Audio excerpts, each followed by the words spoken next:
કોઈની દીકરીને દુઃખી ન કરવી.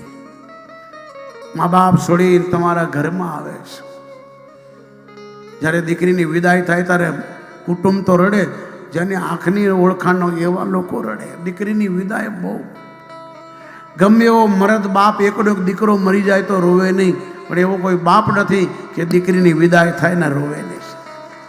આ તો જમાનો બદલાણો કે હવે ચશ્મા પહેરીને નાચતી નથી દીકરી આવે, તો આવું નથી હોતું. દીકરી રડતી રડતી આવે, મામો લઈને આવે, ભાઈ લઈને આવે. અરે રે, આ ઘર છોડીને મારે જવાનું. જ્યાં મોરની ઘોડે મોટી કરી અજાણા લોકોના ઘરમાં જઈને મારે રહેવાનું, એના ઢહડા કરવાના. મારી માએ કોઈ દી કાંઈ કીધું નહીં, મારા બાપે કોઈ દી કીધું નહીં, મને ભણાવી લખાવી. હવે મારે જિંદગી બીજાના આધીનમાં જીવવાની.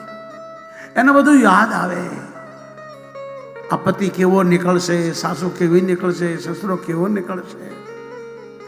એ રોતી રોતી એટલે આવે, પણ હવે ચશ્મા પહેરીને નાચતી નાચતી આવે. મારું બધું કોણે શીખવાડ્યું, ગોતું છે એને.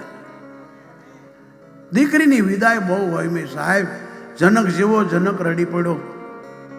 સંતો સમજાવે કે મેં તમારી પાસે ઉપદેશ લેવા આવી હશે, તમે સુખદેવના ગુરુ છો.